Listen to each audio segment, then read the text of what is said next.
فرزند زہرا یہ حالات برے ہیں۔ کاشانۂ بصیرت ایک ایسا مکمل یوٹیوب چینل جس پر محروم بصارت کے لیے بالخصوص اور تمام افراد کے لیے بالعموم سینکڑوں کی تعداد میں اسلامی کتب دستیاب ہیں۔ لہذا گزارش ہے کہ آپ اپنی ذمہ داری نبھاتے ہوئے کاشانۂ بصیرت کو سبسکرائب کرنے کے ساتھ ساتھ بیل آئیکن کو پریس کیجیے تاکہ آپ علم کے حصول کے ساتھ ساتھ مذہب اہل بیت کی اشاعت میں بھی اہم کردار ادا کرتے رہیں۔ کاشانۂ بصیرت، کاشانۂ بصیرت، کاشانۂ بصیرت۔ فرزند زہرا یہ حالات برے ہیں۔ بسم اللہ الرحمن الرحیم۔ یہ کتاب کاشانۂ بصیرت کی جانب سے پیش کی جا رہی ہے۔ کتاب ہے مقتل دربندی۔ آج ہم اس کتاب کا چھٹا حصہ پڑھ رہے ہیں۔ میرا نام ہے شفیہ نقی۔ کتاب کے ابواب کے مطابق حصہ دوم ابھی جاری ہے اور آج ہم پڑھنا شروع کریں گے صفحہ نمبر 82 سے۔ اس صفحے کے اوپر جو عنوان ہے حضرت امام حسین علیہ السلام کے ہاتھوں قتل ہونے والے کفار کی تعداد۔ تاریخ کی کتب میں علماء روات نے جتنے اقوال نقل کیے ہیں یا اس کے علاوہ کتب مقاتل اور مرثیہ نگاری نظم ہو یا نثر میں حضرت امام حسین علیہ السلام کے ہاتھوں قتل ہونے والے کفار کی تعداد متفاوت لکھی ہے۔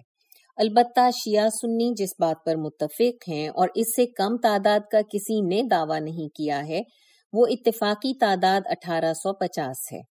زخمی ہونے والے ان کے علاوہ ہیں۔ البتہ بعض اشعار اور ستون میں بالوف لفظ بھی استعمال کیا گیا ہے جبکہ یہ ہزاروں کی تعداد کی طرف اشارہ ہے۔ اس کی تائید سید الشہداء علیہ السلام کی زیارات کے بعض جملوں سے بھی ہوتی ہے کہ سید الشہداء علیہ السلام نے لشکر کی اکثریت کو تہہ تیغ فرما دیا تھا۔ بعض کتب میں منقول ہے حضرت امام حسین علیہ السلام نے 2 حملوں میں 10,000 کفار کو قتل فرمایا۔ بعض نے تو یہ تعداد ایک حملے کی تحریر کی ہے۔ بعض نے تحریر کیا ہے سید الشہداء نے 50,000 افراد کو واصل جہنم کیا اور بعض حضرات نے تحریر کیا ہے کہ 50,000 صرف ایک حملے میں واصل جہنم ہوئے۔ بعض معتبر حضرات نے اپنی کتب میں تحریر فرمایا ہے جیسے محدث کامل اور حاذق عصر جناب ابن اسفور بحرانی نے یزیدی لشکر کی تعداد 500,000 یعنی 5 لاکھ لکھی ہے، جبکہ بعض حضرات نے 4,60,000 تحریر کی ہے، جس میں سے 3,03,000 حضرت امام حسین علیہ السلام کے ہاتھوں جہنم رسید ہوئے ہیں اور 25,000 افراد حضرت عباس علیہ السلام کے ہاتھوں، جبکہ دوسرے ہاشمی جوانوں کے ہاتھوں بھی 25,000 کفار قتل ہوئے ہیں۔ اس لحاظ سے 3,80,000 افراد قتل ہوئے اور 80,000 افراد زندہ بچ گئے۔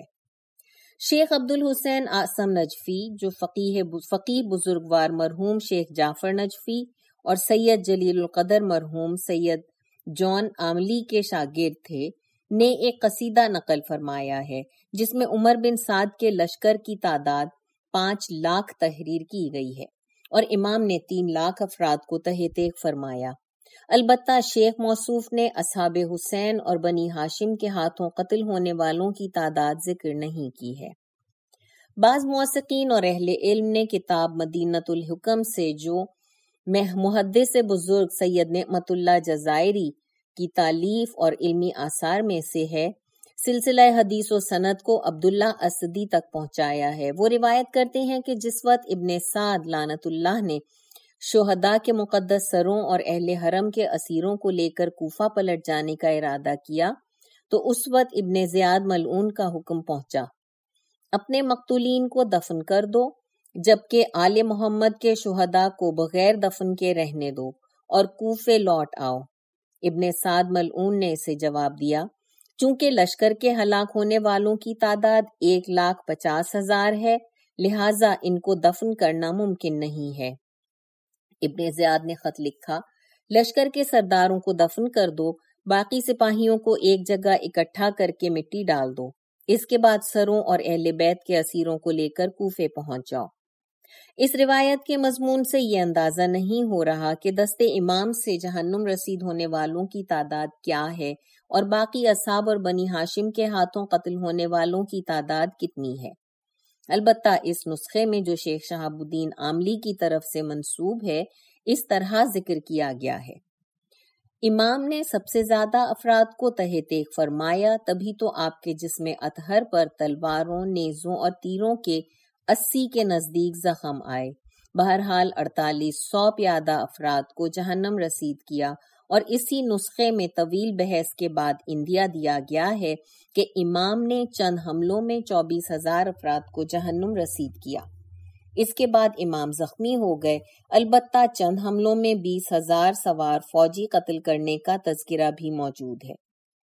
اس حملے کے بعد سید الشہداء علیہ السلام خیمے کے نزدیک آئے، ابھی خیمہ گاہ تک نہ پہنچے تھے کہ ایک فرشتے نے آ کر سلام کیا: السلام علیک یا ابا عبداللہ علیہ السلام۔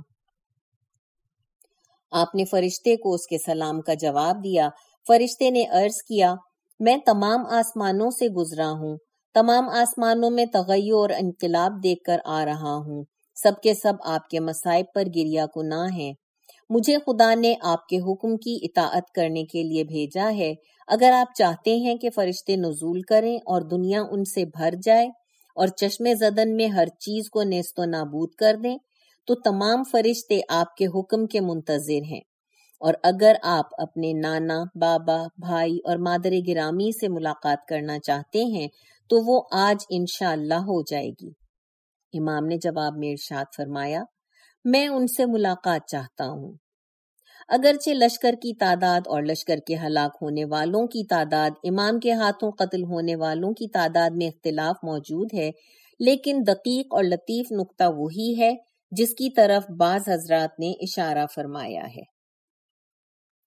عمود نور، عالم ربانی جناب فاضل صمدانی کتاب مجلی عینی ابن ابی جمہور لہسائی میں رقم تراز ہیں کہ روایت نقل کی گئی ہے حضرت امام حسین علیہ السلام نے روز عاشور بعض افراد کو قتل کیا اور بعض افراد کو قتل کر سکتے تھے مگر دانستہ قتل نہ کیا۔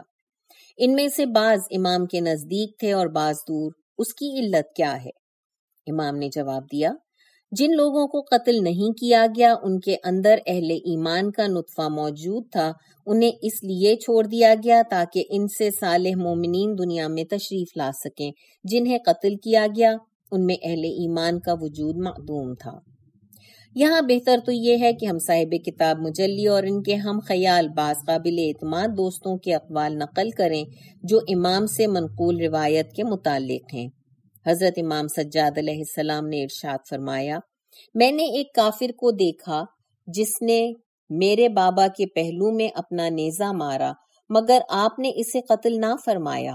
جب امامت مجھ تک منتقل ہوئی تو مجھ پر کشف ہوا کہ اس کافر کے صلب سے ایک محب اہل بیت پیدا ہونا تھا۔ اس قسم کی تمام روایات اس بات کی تائید کرتی ہیں۔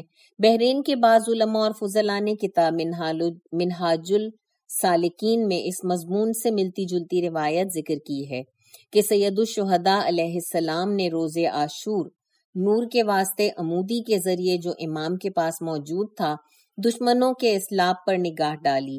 جس کے صلب میں کسی مومن کے وجود کا نطفہ تھا اسے قتل نہیں فرمایا۔ اسی لیے ایک خاطر خواہ تعداد ایسے کفار کی بن گئی جس پر امام نے اس فلسفہ اور راز کی بنیاد پر تیغ نہیں چلائی، اور ان کفار نے مل کر امام کو شہید کر دیا۔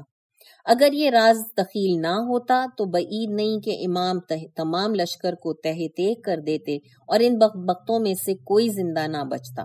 یہ راز بھی قرآن مجید میں موجود قول پروردگار کی تعویل ہے جس میں ارشاد ہو رہا ہے: اگر وہ ایماندار کفار سے الگ ہو جاتے تو ان میں سے جو لوگ کافر تھے ہم انہیں دردناک عذاب کی ضرور سزا دیتے۔ سورہ فتح آیت نمبر 25۔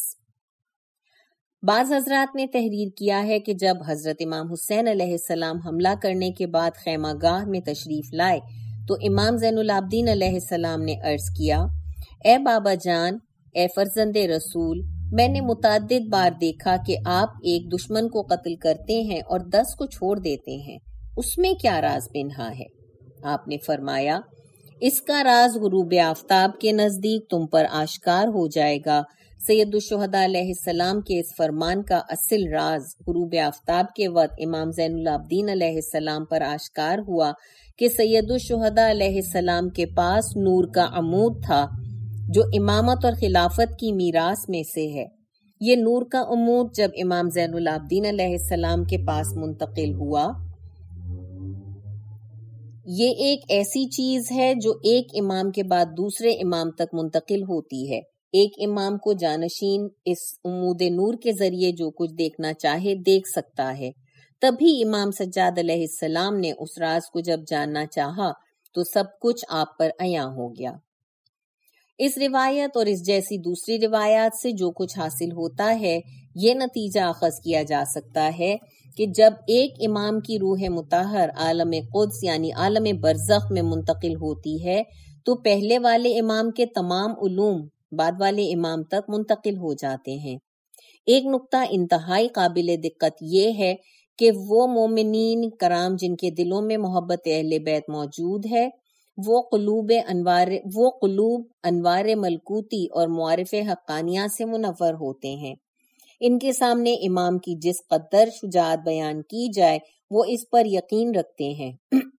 چنانچہ 14 معصومین ہر حجت اور ہر لحاظ سے تمام انبیاء، اوصیاء، اولیاء، ملائکہ اور عرش و کرسی پر فضیلت اور برتری رکھتے ہیں۔ سادہ الفاظ میں ہم یوں کہہ سکتے ہیں کہ اگر عدل ملکوتی کے ترازو کے ایک پلڑے میں 4 معصومین میں سے ایک معصوم کو رکھا جائے اور دوسرے پلڑے میں جو کچھ ہم نے بیان کیا ہے اسے رکھا جائے تو معصوم والا پلڑا بھاری نظر آئے گا، جبکہ دوسری طرف سے مومنین جانتے ہیں کہ حضرت امام حسین علیہ السلام جس قدرت اور شجاعت کے مالک تھے اور اس کی طرف ہم پہلے ہی اشارہ کر چکے ہیں، جیسا کہ روایات بھی نقل کی ہیں جن سے بالکل واضح ہو جاتا ہے۔ حضرت امام حسین علیہ السلام نے جتنے افراد کو واصل جہنم کیا ہے، در حقیقت ان کی تعداد اس تعداد سے کہیں زیادہ ہے جو روایات میں مذکور ہے۔ ہمارا مقصد یہ ہے کہ مختلف اقوال سننے کی صورت میں کسی کا بھی انکار نہ کیجیے گا اور اسے بعید از قیاس تصور نہ کیجیے گا، بلکہ یہ کہا جا سکتا ہے کہ اتنے افراد کو واصل جہنم کرنے یعنی 3 لاکھ، 4 لاکھ یا 5 لاکھ کی تعداد کو واصل جہنم کرنے کی قدرت حضرت امام حسین علیہ السلام کی ذات میں بدرجہ اتم موجود ہے اور شجاعت سید الشہداء بھی اسی کا تقاضا کر رہی ہے، اس لیے کہ حضرت امام حسین علیہ السلام کی ذات میں شجاعت محمدیہ، شجاعت علویہ کے دونوں دریاؤں کا اجتماع ہوتا ہے۔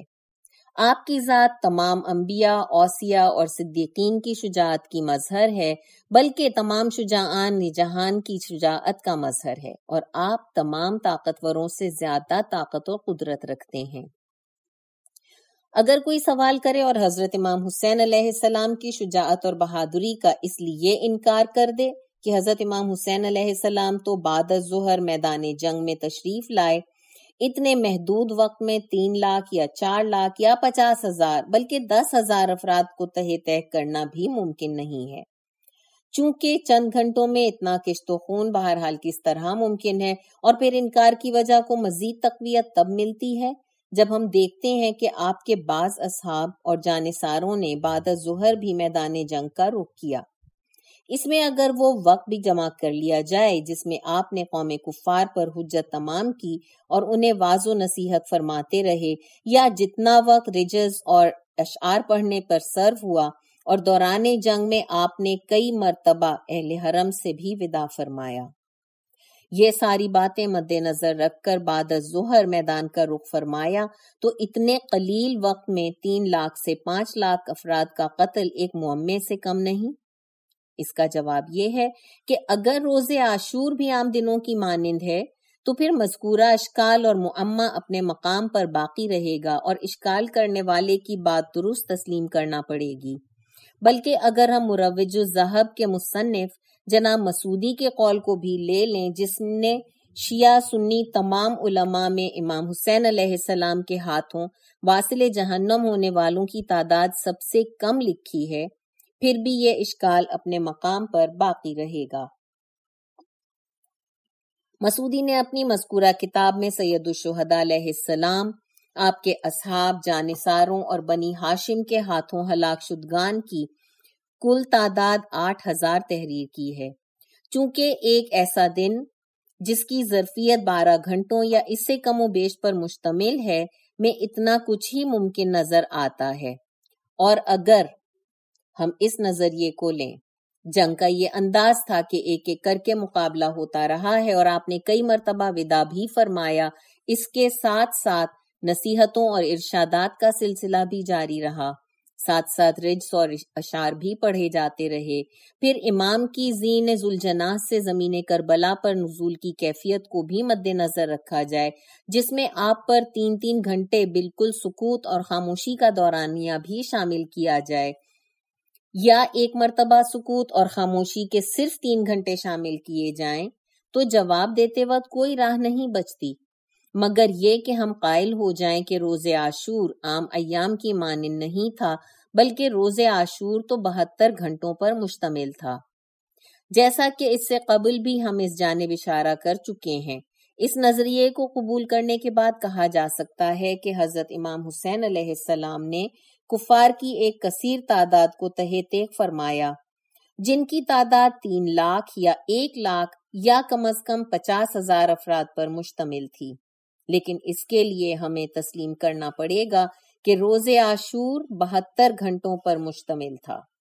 اس دعوے پر بہترین دلیل پیغمبر گرامی قدر صلی اللہ علیہ وآلہ وسلم، امیر المؤمنین علیہ السلام، حضرت فاطمۃ الزہرا سلام اللہ علیہا اور امام حسن مجتبی علیہ السلام کا قول ہے، جس میں سب نے ارشاد فرمایا، لا یوم کیومکا یا ابا عبداللہ، اے ابا عبداللہ، روز عاشور آج کے دن کی طرح نہ ہوگا۔ علوم و معارف کے علماء کے نزدیک اس مطلب کا اس بات بڑا شفاف اور واضح ہے۔ اوپر والی روایات سے 72 گھنٹے کا عاشور بڑی آسانی سے ثابت کیا جا سکتا ہے۔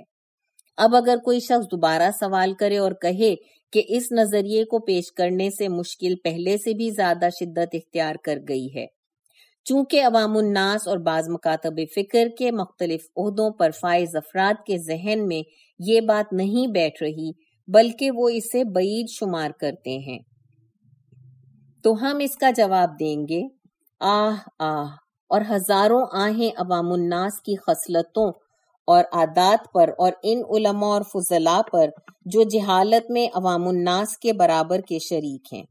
وَأَشْكُو بَثِّي وَحُزْنِي إِلَى اللَّهِ إِنَّ اللَّهَ بَصِيرٌ بِالْعِبَادِ، میں اپنی حالت کی خرابی اور اپنے حزن و ملال کی شکایت اپنے رب سے کروں گا، بے شک میرا رب اپنے بندوں کے حالات سے آگاہ ہے۔ علماء کرام کی اکثریت علوم ربانی اور عقائد حقہ سے تہی دامن ہوتی ہے، ان کے پاس فقہ اصول کا علم ہوتا ہے، وہ بھی تقلیدانہ انداز میں ایک خام مال کی صورت میں۔ اگر ان علماء کرام کے سامنے ہزاروں فحش کتابیں رکھ دی جائیں تو وہ ذرا بھی محسوس نہیں کریں گے، لیکن جب ان کے سامنے عقائد حقہ کا ایک لفظ بھی بیان کیا جائے تو وہ فوراً بھڑک اٹھتے ہیں۔ یہ اپنی عمر کے 50 یا 60 سال گزار چکے ہوں گے، مگر انہوں نے اصول کافی کے ایک باب حجت و علوم ائمہ پر ایک مرتبہ بھی نگاہ نہیں ڈالی ہوگی۔ ہزاروں آہ و فریاد ان علماء پر۔ اب اگر کوئی دوسرا سوال پیش کریں اور کہیں کہ ائمہ اطہار نے تکرارن ارشاد فرمایا ہے، لوگوں سے ان کی عقلوں کے مطابق گفتگو کرو، یعنی جتنی ان کی فہم اور سمجھ میں گنجائش بنتی ہے، اس کی مناسبت سے ہماری احادیث ان کے سامنے بیان کرو، اور جس چیز کو تحمل کرنے کا ان کے اندر حوصلہ نہیں ہے وہ ان کے سامنے بیان نہ کرو۔ جو ہلاک کو ہمارے اور اپنے درمیان جھگڑنے اور تنازع اختیار کرنے کا موقع نہ دو، اس لیے کہ ان بیچاروں کی عاقبت خراب ہو جائے گی۔ اگر وہ ہمارا انکار کر دیں گے تو یہ چیز کفر و نفاق کا موجب بن جائے گی، پس اس قسم کی کوئی چیز لوگوں کے سامنے پیش نہ کرو جس کا وہ انکار کر دیں۔ کیا حجج طاہرین علیہم السلام نے تکرارن ارشاد نہیں فرمایا، ہم اہل بیت کی رحمت و عصمت سے جس طرح دشمنوں اور منافقوں کو اذیت ہوتی ہے، اسی طرح ہمارے دوست اور شیعہ علماء کے سامنے بھی جب ہمارے اسرار افشا کیے جائیں اور کوئی ایسی چیز بیان کی جائے جسے لوگوں کی عقلیں سمجھنے سے قاصر ہوں تو وہ بھی اذیت کا سبب بنتی ہے۔ اس کا جواب دینے کے لیے چند مطالب ضروری ہیں۔ مطلب اول، یہ مطالب ان اسرار کی مانند نہیں ہیں جن تک علماء کی رسائی ممنوع قرار دی گئی ہو اور وہ ان اسرار کو عوام الناس کے سامنے بیان نہ کر سکتے ہوں۔ مطلب دوم، اگر ہم فرض کر لیں کہ یہ اسرار و ظرائف ہیں اور مصائب آل محمد کو ذکر کیا جائے مگر سید الشہداء شہدائے بنی ہاشم اور آپ کے انصاروں کو داد شجاعت نہ دی جائے تو واللہ باللہ خداوند کریم، پیغمبر اکرم صلی اللہ علیہ وآلہ وسلم اور اہل بیت ہرگز راضی نہیں ہوں گے۔ چونکہ حقیقت کو گھٹانا اللہ تعالیٰ کی عزت و توقیر میں کمی لانے اور اولیاء کے حق کو چھپانے کے مترادف ہے، اس طرح کرنا گویا بنی امیہ کی فتح پر دستخط کرنے کے برابر ہوگا۔ کیا شیعان حیدر کرار اور محبان اہل بیت قبول کر لیں گے کہ سید الشہداء حضرت عباس علیہ السلام، حضرت علی اکبر علیہ السلام اور دوسرے جوانان بنی ہاشم کی شجاعت پر پردہ پڑا رہے، جبکہ امام رضا علیہ السلام فرماتے ہیں وہ کرۂ ارض پر اپنی نظیر نہ رکھتے تھے؟ غیرت مند اور صاحب عزت افراد ان کی سنت پر عمل پیرا نہ ہو سکیں گے۔ مطلب سوم، اگر ہم یہ فرض کر لیں کہ روز عاشور طولانی نہیں تھا تو پھر اس سوال کرنے والے زیرک انسان کے جواب میں ہم کیا کہیں گے؟ ہم کس طرح 10 یا 12 گھنٹوں کے اندر امام اور ان کے پاکیزہ خاندان، اصحاب اور جانثاروں کی شجاعت بھرے واقعات کو اور اس عظیم نقشے کو درست کر سکیں گے؟ باعث تعجب اتنی ساری بات ہے کہ بعض نادان لوگ سوال کرتے ہیں کیا روز عاشور کا طولانی ہونا فقط زمین کربلا کے ساتھ مخصوص تھا یا سارے جہان میں اس دن روز عاشور طولانی تھا؟ اگر سارے جہان کے لیے یہ دن طویل اور 72 گھنٹوں پر محیط ہوتا تو مغرب، چین، ہندوستان اور ایران کے لوگ اس عجیب و غریب دن کے متعلق کچھ نہ کچھ ضرور تحریر کرتے۔ چونکہ انگریزوں اور اہل مغرب کی عادت ہے کہ وہ عجیب و غریب حادثات اور واقعات کو ضبط تحریر میں لاتے رہتے ہیں، ان کے ادوار میں جو کچھ بھی انجام پاتا اسے ضرور تحریر کرتے تھے۔ دوسرا، سورج کا زمین پر 72 گھنٹے مسلسل کھڑے رہنا ریاضی کے قوانین کے خلاف ہے۔ ہم اس کا جواب دیں گے، اے نادان اور احمق لوگو، تم حقیقت کے منکر اور خدا کی لامتناہی قدرت تامہ کے انکاری ہو۔ اگر ہم روز عاشور کے طولانی ہونے کو کربلا کے ساتھ مخصوص قرار دیں تو یہ کوئی عجیب و غریب بات ہرگز نہیں ہے، چونکہ یہ ممکن ہے، اور اگر ہم قائل ہو جائیں کہ یہ 72 گھنٹے کا دن سارے عالم میں تھا تو پھر بھی یہ کوئی عجیب و غریب بات نہیں ہے۔ دوسری بات یہ کہ اہل مغرب، انگریز، چین، روس، یورپ وغیرہ وغیرہ کا تحریر نہ کرنا اس واقعے کے عدم وقوع پر دلیل ہرگز نہیں۔ اس قسم کی لاتعداد مثالیں موجود ہیں، جیسے شق القمر کا معجزہ کہ قرآن اور تمام مسلمان اس کے معتقد ہیں، بلکہ یہ ضروریات دین میں سے ایک ہے، جبکہ مشرکین، کفار اور دوسرے ادیان کے کسی پیرو، عیسائیوں وغیرہ نے اس کا اعتراف نہیں کیا، بلکہ وہ تو ہمیشہ یہ کہتے آئے ہیں اگر یہ واقعہ رونما ہوتا تو کتب تاریخ میں یقیناً ضبط ہوتا۔ ہم مزید وضاحت کے لیے کہہ سکتے ہیں، اول، عیسائیوں نے جو دعویٰ کیا ہے کہ معجزہ شق القمر کا تذکرہ کتب تاریخ میں موجود نہیں ہے، کس طرح معلوم ہوگا کہ ان کا یہ دعویٰ صحیح ہے؟ ہو سکتا ہے شروع میں اسے ذکر کیا گیا ہو اور تمام قوائف اس سے مطلع بھی ہوں، مگر جب عیسائی راہبوں اور یہودی علماء اور مجوسیوں نے یہ سمجھا ہو کہ یہ تو پیغمبر ختمی مرتبت کا معجزہ ہے تو پھر اسے کتب تاریخ سے محو اور پنہاں کر دیا گیا ہو۔ دوم، حضرت عیسیٰ علیہ السلام کے متواتر اور کثیر معجزات تھے، مگر یہودی اور مجوسی ان کا مسلسل انکار کرتے رہے ہیں۔ اسی طرح پیغمبر گرامی قدر صلی اللہ علیہ وآلہ وسلم کے ہزاروں معجزات مسلمانوں نے ذکر کیے ہیں، جبکہ تمام عیسائی، یہودی اور مجوسی ان کا انکار کرتے رہے ہیں۔ ان کا تذکرہ بھی انہوں نے اپنی کتب تاریخ میں نہیں کیا ہے۔ اس کی وجہ یہ ہے کہ ان کا کام دشمنی، اناد اور دنیا کی ریاست طلبی کے سوا کچھ بھی نہیں۔ سوم، حیف ان مسلمانوں کی عقلوں پر جو کہتے ہیں یہ تو ریاضی کے قواعد و قوانین کی خلاف ورزی ہے۔ کیا آپ کو معلوم نہیں کہ علم ریاضی بھی فلسفے کی مانند دوسرے یونانی علوم میں سے ہے؟ اس کا تعلق فلاسفہ یونان سے ہے۔ ان کی کتب سے مامون کے زمانے میں ترجمہ ہو کر نقل ہوئے ہیں۔ ان میں سے جو چیزیں انبیاء علیہ السلام کی شریعت سے موافقت رکھتی ہیں وہ انبیاء سے ماخوذ ہیں، اور جو چیزیں شریعت کے قواعد اور قوانین کے مخالف ہیں وہ خود فلاسفہ کے فاسد اور باطل افکار ہیں، جسے قاعدہ قدم عالم اور جسمانی حشر کا انکار۔ کون مسلمان اس کا قائل ہے؟ چونکہ اگر ہم ریاضی اور فلسفے کے قواعد کو مبنی قرار دیں تو پھر اس کا لازمہ ہوگا کہ ہمیں شق القمر، پیغمبر اکرم صلی اللہ علیہ وآلہ وسلم کی معراج جسمانی اور سورج پلٹانے والے امیر المؤمنین علیہ السلام کے معجزے کا انکار کرنا پڑے گا، جبکہ پہلے دونوں معجزے تو بڑے اہم اور ضروریات دین میں سے ہیں، اور تیسرا معجزہ بھی ضروریات دین کے نزدیک تر ہے۔ اس کے علاوہ ہم نے دنیا میں واقع ہونے والے ہزاروں واقعات کے متعلق سن رکھا ہے، ان کا عطا پتہ معلوم نہیں ہے، اور بہت سارے ایسے واقعات کتب تاریخ میں موجود ہیں جنہیں عام مسلمانوں نے ذکر کیا ہے، مگر ان کا 1000واں حصہ اس وقت کی جدید کتب میں موجود نہیں، ان کے اثرات کہیں بھی موجود نہیں ہیں۔ پس جو شخص بھی شیخ طوسی رحمت اللہ علیہ کی رجال یا نجاشی کی رجال یا جناب کشی رحمت اللہ علیہ کی رجال کی فہرست پر نظر دوڑائے گا اور اس قسم کے عقائد پر نظر کرے گا اور اس کا تعلق حدیث فہم طبقے سے ہوا تو وہ ہماری بیان شدہ حقیقت کو ضرور تسلیم کرے گا کہ 1000واں حصہ بھی ہمارے زمانے میں موجود نہیں ہے۔ امیر المومنین علیہ السلام کا سورج پلٹانے کا واقعہ، جس کے متعلق ہم نے عرض کیا کہ یہ ضروریات دین کے نزدیک ہے، میں نے خود بھی اس کتاب کی تحریر کے دوران میں اور اس سے قبل کتاب اسرار الشہادہ کی تحریر سے پہلے 2 مرتبہ سے زیادہ نہیں دیکھا اور نہ ہی اس کے متعلق سنا ہے۔ یہ سید الشہداء علیہ السلام کے معجزات میں سے ہے، جبکہ منکرین اس کا شدت سے انکار کر رہے ہیں۔ روز عاشور کا طولانی ہونا، سید الشہداء علیہ السلام اور سورج کا غروب کے بعد دوبارہ پلٹایا جانا امیر المؤمنین علیہ السلام کے معجزات میں سے ہے۔ معجزہ رد الشمس کے اسناد۔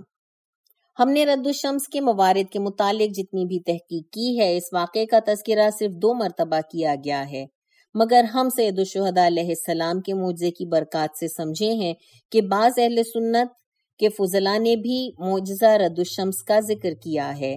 16 مرتبہ امیر المومنین علیہ السلام کے اس واقعے کا تذکرہ کیا گیا ہے، جیسے محدث شیخ خرعاملی نے مناقب شہر عاشوب سے، ابو بکر بن مرویہ نے کتاب مناقب میں رد شمس کے واقعے کی روایت کی ہے۔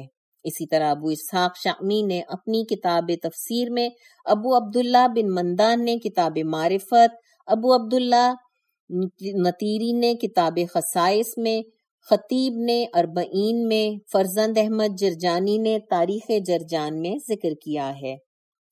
ابو بکر وراق نے اپنی کتاب میں اپنی سند کے طرق سے رد شمس کی روایت کی ہے۔ عبداللہ اجعل، ابو القاسم جسکانی، ابو الحسن شازان نے تو اس موضوع پر باقاعدہ کتب تحریر کی ہیں۔ اس کے علاوہ ابو بکر شیرازی نے معتبر سند سے یہ واقعہ حضرت سلمان فارسی سے روایت کیا ہے۔ رد شمس کا واقعہ امیر المومنین علیہ السلام مختلف مقامات میں نقل ہوا ہے۔ روز بساط، روز خندق، روز خیبر، روز نہروان، روز غازریہ، روز بیعت رضوان، روز صفین، نجف میں، بنی مازن میں، وادی عقیق میں، جنگ احد کے بعد۔ اسی طرح شیخ کلینی رحمت اللہ علیہ نے اصول کافی میں روایت کی ہے کہ امیر المؤمنین علیہ السلام کے لیے رد شخص کا واقعہ مدینہ منورہ میں مسجد فضیح میں رونما ہوا جبکہ علماء کے نزدیک مشہور رہا ہے کہ رد شمس کا واقعہ 2 مرتبہ ہوا، ایک پیغمبر اکرم صلی اللہ علیہ وآلہ وسلم کی حیات طیبہ میں، اور دوسری مرتبہ آپ کی وفات کے بعد بابل کی سرزمین پر جب آپ غزوہ نہروان سے واپس تشریف لا رہے تھے۔ تمام اسناد اور کتب جو رد شمس سے متعلق ہیں وہ ہیں: فنون حدیث امام علامہ احمد بن محمد بن طحاوی وازدی مصری نے مشکلات حدیث میں یہ روایت کئی طریق سے اسما بنت امیس سے روایت کی کہ اسما کہتی ہیں وہی رسول خدا پر نازل ہوئی جیسا کہ نقل کیا گیا ہے۔ آپ کا سر اقدس حضرت علی علیہ السلام کی آغوش میں تھا جب وحی الہی نازل ہو رہی تھی، جس کے سبب حضرت علی علیہ السلام کی نماز عصر رہ گئی اور اس دوران میں سورج غروب ہو گیا۔ پیغمبر اکرم صلی اللہ علیہ وآلہ وسلم نے جب آغوش علی سے سر اٹھایا تو ساتھ ہی ارشاد فرمایا، اے علی، تم نے نماز عصر نہیں پڑھی؟ آپ نے عرض کیا، جی نہیں پڑھی۔ رسول اکرم نے بارگاہ الہی میں عرض کیا، علی علیہ السلام نے تیری اطاعت اور تیرے رسول کی اطاعت کرتے ہوئے نماز قضا کی ہے، لہٰذا سورج کو دوبارہ پلٹا دے علی علیہ السلام کے لیے۔ اسما کہتی ہیں میں نے دیکھا کہ سورج غروب ہونے کے بعد طلوع کر آیا، پہاڑوں کے درمیان یہ قضیہ وقوع پذیر ہوا۔ اس کے بعد ابن طحاوی کہتے ہیں یہ حدیث صحیح ہے اور اس کے تمام راوی عادل اور مورد وثوق ہیں۔ پھر کہتے ہیں حکایت کی گئی ہے علامہ فنون اور احادیث ابن احمد بن صالح مصری اس کو ہمیشہ نقل کرتے تھے، لہٰذا اہل علم کے لیے شائستہ یہی ہے کہ وہ اس حدیث کی حفاظت کریں، چونکہ اسما کی حدیث تو دلائل نبوت میں سے ہے۔ اس حدیث کو طحاوی نے علماء حنفیہ اور قاضی ابو الفضل ایاز بن موسیٰ سبتی یحسمی سے صحیح قرار دی اور ذکر کی ہے۔ شیخ سعید الدین محمد بن مسعود کازردانی جو علماء شافعیہ میں سے تھے نے کتاب منتقی میں اور ابن جودی نے حق اور صدق سے چشم پوشی کی ہے اور اس حدیث کو ضعیف طبقہ حدیث میں سے قرار دیا ہے۔ یہ ان کا اشتباہ اور غلطی ہے۔